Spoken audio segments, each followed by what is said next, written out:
Vamos agora a mais uma aula do curso de Probabilidade Estatística. A referência básica dessa aula vai ser o livro número 1, Noções de Probabilidade Estatística. Particularmente o capítulo 8, que é justamente a nossa aula de número 12. Aqui vamos continuar falando de inferência estatística, só que agora sobre testes de hipóteses diferentes do que a gente viu anteriormente. Bom, reenfatizando a questão nossa, que quando a gente está trabalhando probabilisticamente, nós não temos conhecimento total do que está acontecendo. A gente tem uma ideia de quais são os dados, algumas informações sobre a população, como por exemplo a média populacional, e o modelo proposto e coisas do gênero. Mas o valor total dos parâmetros envolvendo o problema, nós não temos. De novo, observem que na aulas 10 e 11, trabalhamos com inferência estatística, mas com o ponto de vista de estimação. Aqui será um pouco diferente e trabalharemos com as hipóteses que fazemos no momento em que nós tentamos analisar os nossos dados. Esse tipo de trabalho que nós vimos até agora, que são tanto na questão de estimativas, como agora vamos ver de hipóteses, são chamados procedimento clássico de teste de hipóteses. Vamos a mais um exemplo. É bom ressaltar que todo exemplo mostra uma faceta da teoria. No entanto, é bom ressaltar mais ainda de que essa maneira de apresentar essa faceta também tem seus limites. Nesse caso específico aqui, temos um exemplo em que se supõe que uma substância encontrada no sangue de pessoas sadias na proporção de 14 unidades por mililitro. E o desvio padrão é de 6 unidades por mililitro. Foi verificado que portadores de uma certa doença têm essa mesma substância na proporção de 18 unidades por mililitro. Bom, quais as hipóteses que estão sendo feitas para analisar essas informações? Uma, a população doente também tem uma distribuição normal, que é a suposição que é feita quanto às pessoas sadias. E o desvio padrão dos doentes também é o mesmo valor, 6 unidades por mililitro. Bom, basicamente esse gráfico está aí. Nós temos duas curvas normais, onde o pico de uma está em 14 e outra está em 18. E observe que há uma sobreposição de áreas entre essas distribuições. Ora, acontece que a pergunta é, como distinguir os sãos dos doentes se há essa interseção? No caso aqui, vamos trabalhar com um pouco mais de informação. Vamos supor mais informação para poder analisar de maneira mais coerente. Por enquanto está muito vago a definição do problema. E aqui se acrescenta aqui uma amostra aleatória de 30 pessoas, que nos dá esse vetor amostral e a suposição de que esse modelo, o modelo que sustenta esses dados, é o modelo normal.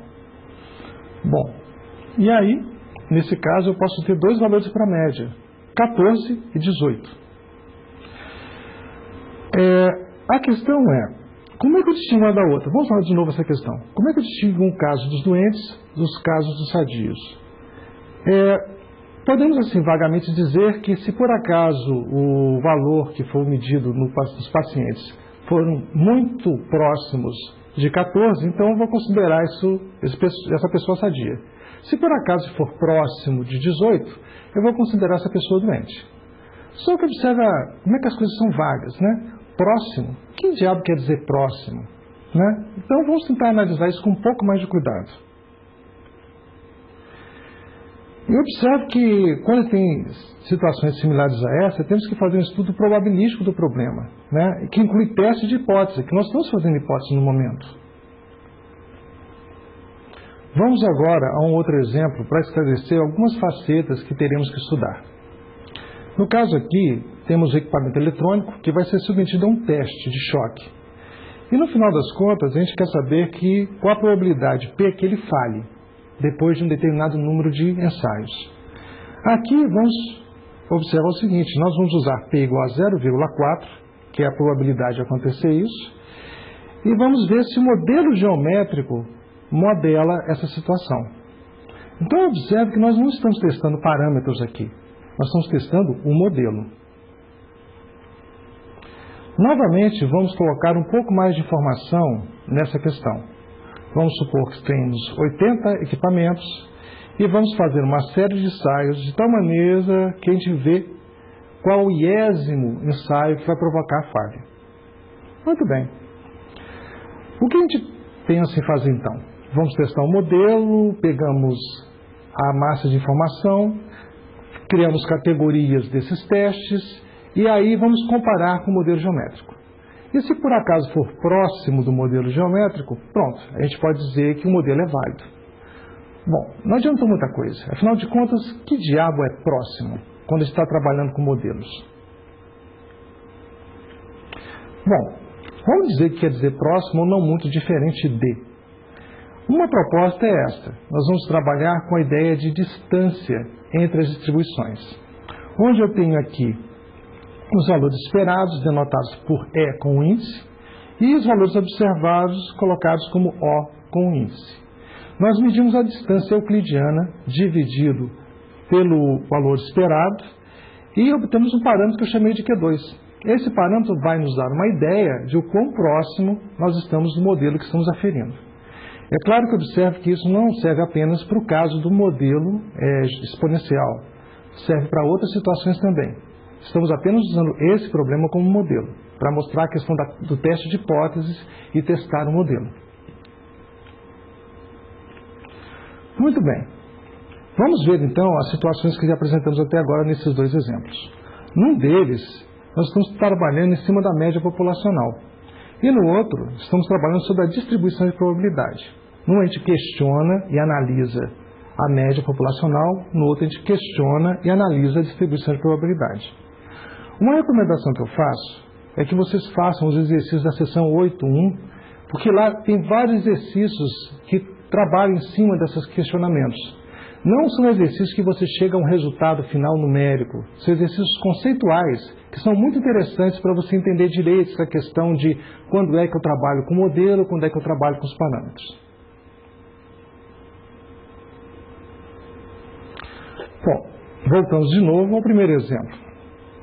E, recordando, as pessoas sadias têm uma média de uma determinada substância de 14 unidades por mililitro, o desvio padrão 6, e isso supõe o comportamento da população com o modelo normal. Vamos fazer as hipóteses em relação aos doentes, baseado numa única informação, que a média da substância, nesse caso, é de 18 unidades por mililitro. Bom, hipóteses que nós estamos fazendo? A população doente também segue a distribuição normal, ou seja, um teste de modelo, e o desvio padrão dos doentes também é 6 unidades por mililitro, ou seja, estamos fazendo hipótese quanto à variância. Observe que, embora esteja analisando a média populacional, estamos suposta conhecida a variância populacional. Isso nem sempre é possível, mas observe que existe uma série de problemas que isso se encaixa perfeitamente. Como, por exemplo, numa situação em que eu tenho uma máquina que a gente pode assegurar que ela fornece medidas com precisão constante. Por exemplo, uma fábrica de parafusos. E também usar informações de estudos estatísticos anteriores de casos similares. Existem outras possibilidades, mas essas duas são as mais comuns de se encontrar. Vamos voltar ao primeiro exemplo. Nesse caso, nós vamos usar a média amostral para fazer um estudo sobre os dados de entrada. No caso, já vimos que esse é um estimador não viciado e é consistente com μ. E, portanto, temos uma segurança em trabalhar com ele. Vamos, de novo, anotar o valor da média amostral observado como x observado, com o subíndice OBS. Bom, lembre-se que x barra, ou seja, a média amostral, é uma variável aleatória.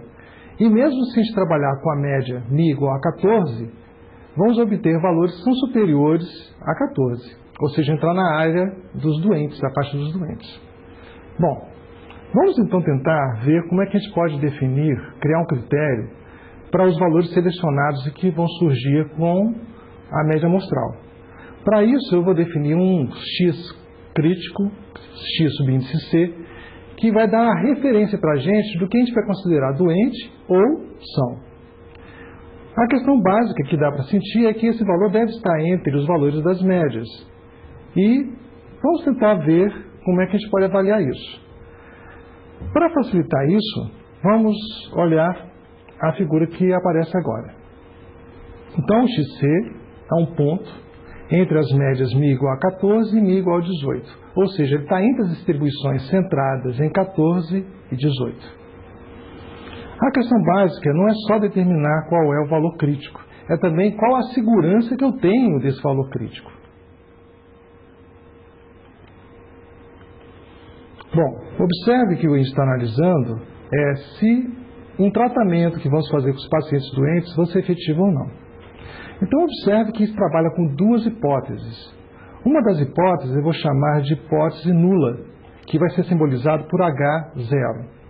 E a outra hipótese alternativa, que vai ser o H com subíndice A. No caso da hipótese nula, significa que o tratamento não é eficaz. No caso da hipótese C alternativa, o tratamento é eficaz. Muito bem. Então, como é que eu vou qualificar que o tratamento foi eficaz ou não? É se o paciente que está seguindo a curva doente, ou seja, com μ igual a 18, passe para um valor mais baixo, para uma média mais baixa que 18. Então, o que nós temos aqui como teste de hipótese? No caso da hipótese nula, é se o paciente fica na média 18, ou seja, ele continua doente. E, no caso da hipótese alternativa, eficaz, a média cai abaixo de 18. Isso é chamado de hipótese composta unilateral, ok? Só me interessam os valores abaixo desse valor crítico que a gente vai determinar daqui a pouco.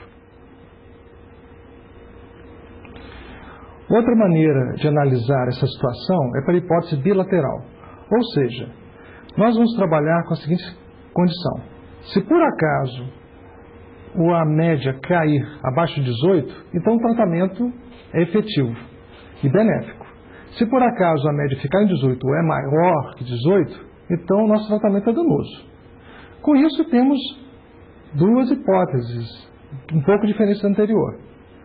Eu peguei com hipótese nula, novamente, que a média permanece em 18. Versus a hipótese alternativa de μ ser diferente de 18.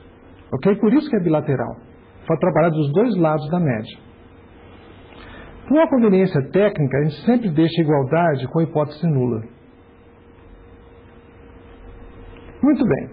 Agora vamos ver o que pode acontecer quando a gente está trabalhando com essas hipóteses, né? Que é eficaz ou não é eficaz, a hipótese nula e a hipótese alternativa. No caso, o que a gente pode fazer? Podemos cometer basicamente dois erros. Um é rejeitar a hipótese nula quando tal hipótese é verdadeira, que nós vamos chamar erro tipo 1. E a outra possibilidade é não rejeitar a hipótese alternativa, quando ela deveria ser rejeitada, que é chamado de erro tipo 2.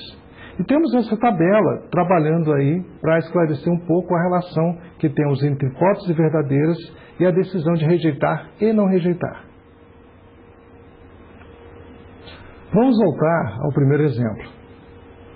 Observe que agora vamos analisar as seguintes situações. Qual a probabilidade de a gente cometer o erro do tipo 1, ou seja, rejeitar a hipótese nula e ela ser verdadeira? E beta é a probabilidade de erro tipo 2, que é não rejeitar a hipótese nula e ela ser falsa. Muito bem.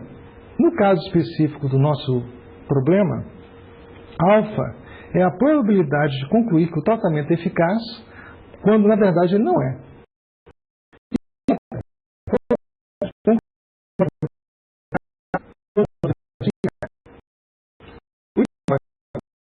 E simultaneamente baixar os valores de alfa e de beta. Mas as coisas não são assim tão simples.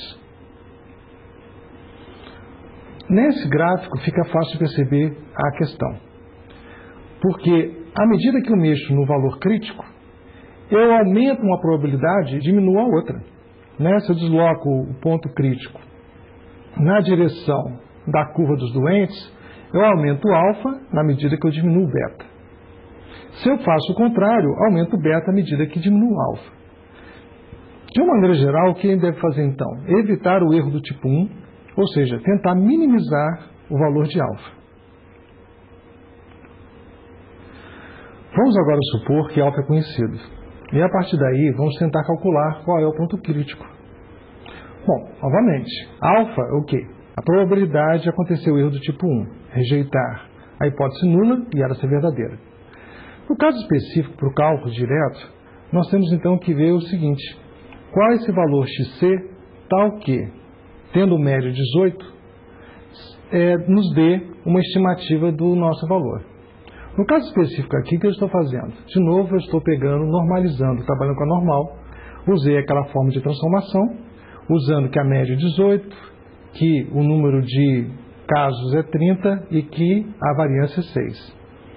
E vendo refletido isso na distribuição normal com média 0 e variância 1. Muito bem.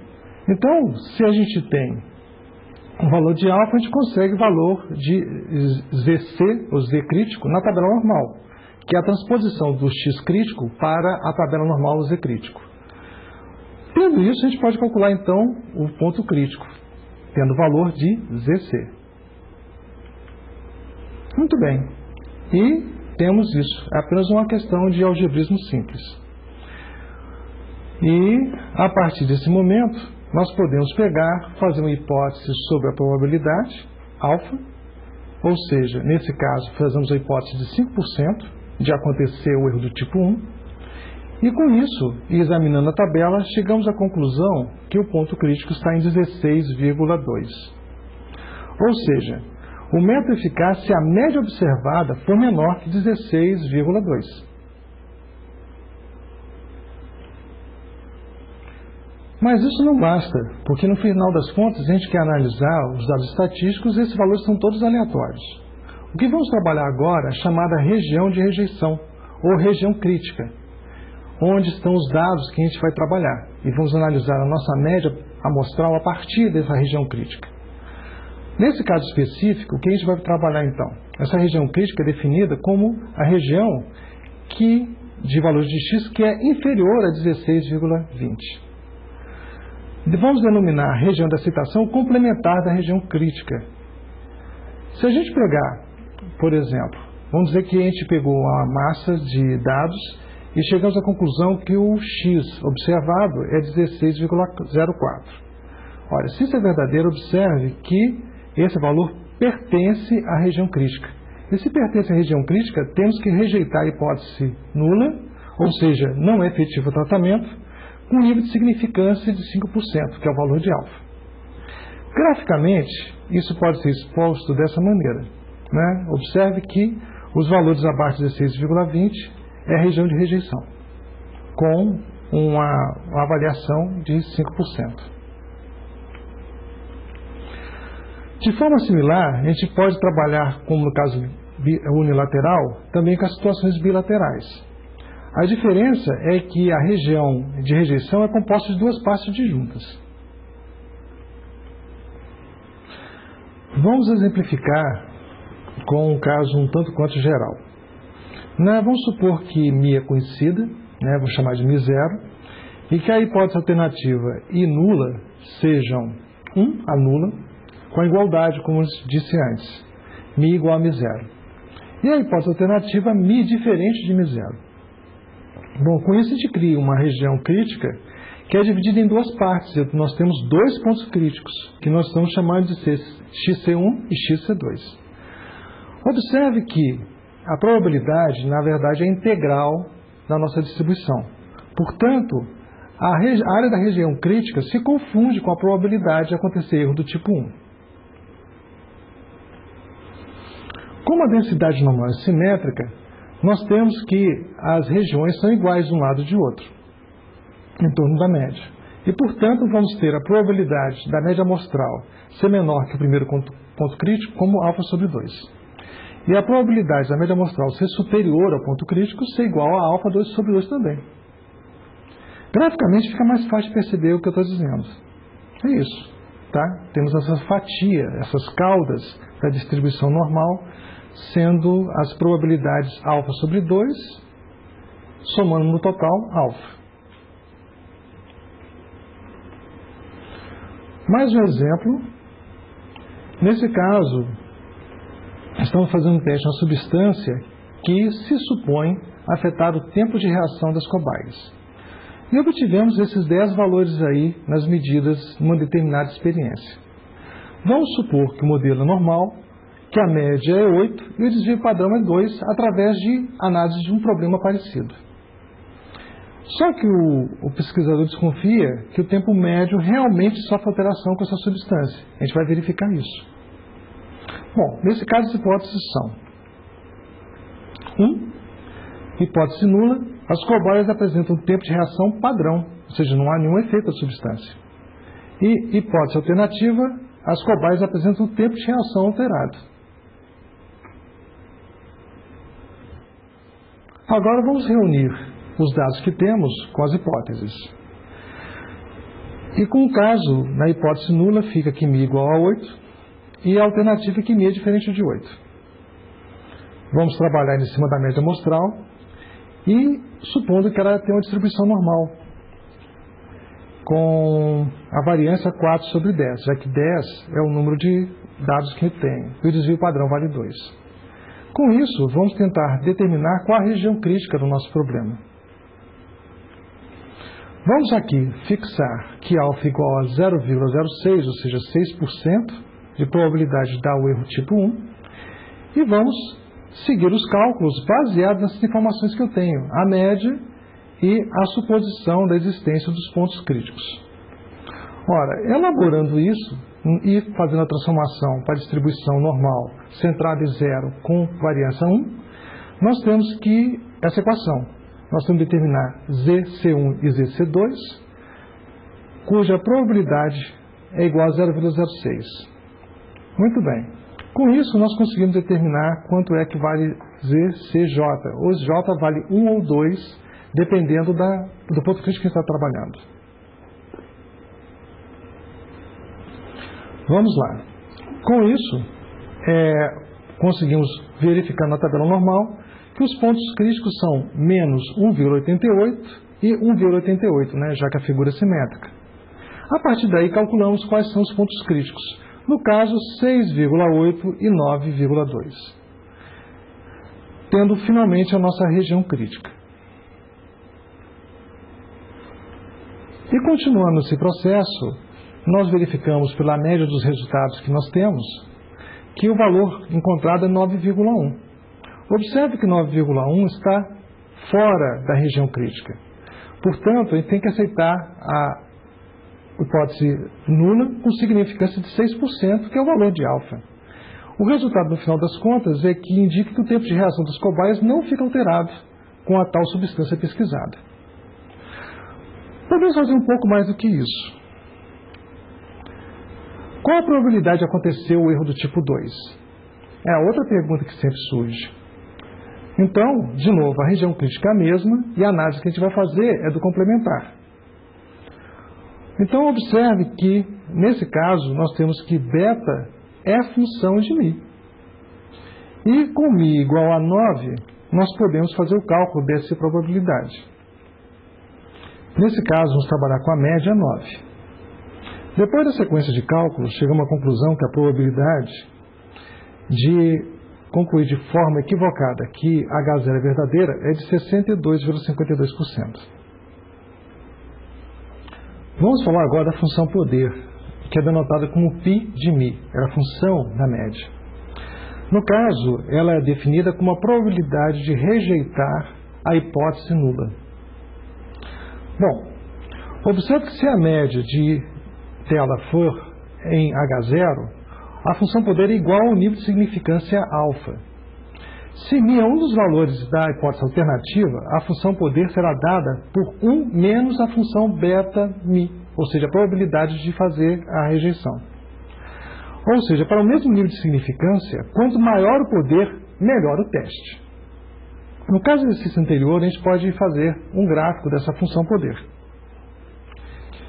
Essa é a função poder. E observem que justamente na média, o valor 8, ela é igual à significância alfa. No resumo do que a gente viu até agora, observe que não é possível diminuir simultaneamente os dois erros, alfa e beta, no mesmo teste. No entanto, observe que se por acaso aumentarmos o tamanho da amostra, vamos conseguir simultaneamente diminuir.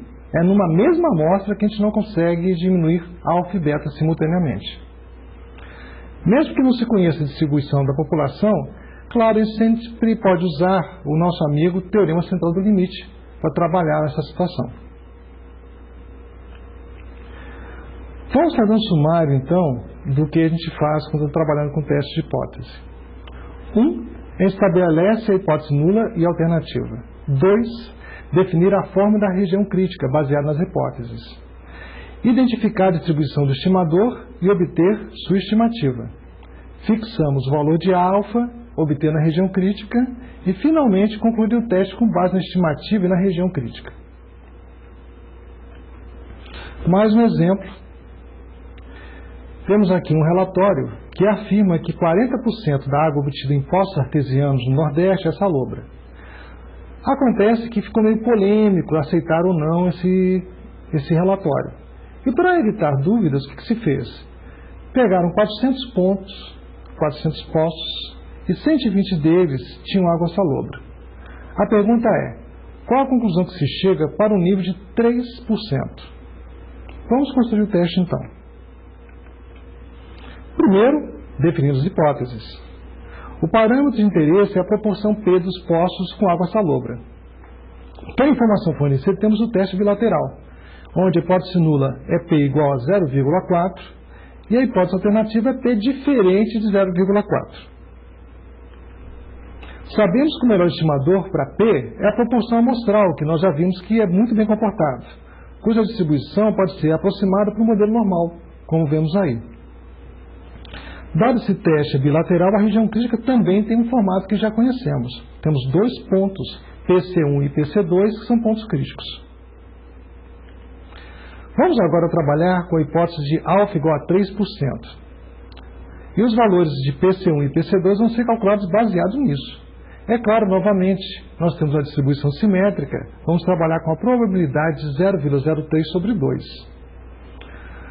Bom, a hipótese H0, P vale 0,4, ou seja, 40%. E aí obtemos uma distribuição para P dessa maneira, ou seja, em 40% e com esse tipo de variância. Vamos calcular a probabilidade. Da mesma maneira, fazendo as transferências da tabela de média qualquer para a média entre 0 e 1, nós calculamos a probabilidade, 0,015, que é a metade de alfa sobre 2, e obtemos, a partir da tabela, essa expressão que nos permite calcular qual é o ponto crítico PC1. Com isso, nós resultamos que esse valor é 0,347. De maneira análoga, nós obtemos qual é o valor de PC2. E, finalmente, nós conseguimos determinar qual a região crítica, que fica entre 0,347 e 0,453. Tem uma zona de exclusão aí. Muito bem. Acontece que a amostra forneceu 120 sobre 400, ou seja, 0,3, que pertence à região crítica. Ora, isso quer dizer o quê? Que o relatório não está correto dentro do nível de 3%. Bom, agora vamos trabalhar com um teste de média para variância desconhecida. Nesse caso, é mais geral, vamos começar trabalhando com a suposição que a distribuição é normal. E vamos supor que nós temos um vetor amostral que vai de x1 até xn. Tem uma densidade normal de média μ e variância sigma ao quadrado. Para isso, vamos usar o estimador S2, que já vimos na aula 10, que é dado por essa expressão aí. Lembre-se que n é o número de amostras que nós temos no processo. E x barra é a média amostral. Aqui nós vamos fazer uma definição nova. Vamos definir uma variável padronizada chamada t. Observe que ela envolve S e, portanto, mesmo que x barra tenha distribuição normal, t não tem distribuição normal. Essa distribuição é chamada densidade t de student. E seu parâmetro é chamado de grau de liberdade. No caso, a gente vai denotá-la como t subíndice n-1, onde n é o número de dados que eu forneço. Então, o número de graus de liberdade é sempre o número de dados menos 1. Nesse caso também, a expressão tanto quanto complexa, se usa tabelas para conseguir fazer os cálculos da distribuição T de students. O interessante é o seguinte, observe a similaridade e as diferenças que tem entre a T student e a normal padrão. No caso da T student, as caudas têm um peso bem maior. O detalhe é o seguinte, à medida que o tamanho da amostra aumenta, a função T-student tende para normal padrão. Isso faz com que aconteça uma coisa muito interessante. As tabelas T-student vão até 120 graus de liberdade. A partir daí, todos os cálculos feitos a partir dela é na tabela da normal. A região crítica envolve S2. Com isso, amostras diferentes fornecerão, em geral, regiões críticas diferentes. Optamos então por usar a região crítica valores da quantidade padronizada T. Vamos a um exemplo aqui para esclarecer essa situação aqui com variância desconhecida.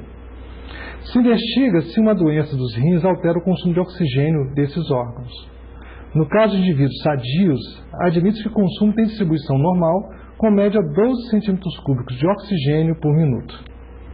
Uma amostra de 5 pacientes com a doença obteve esses valores que estão aí. Qual seria a conclusão ao nível de significância de 1%? Vamos então montar o problema novamente.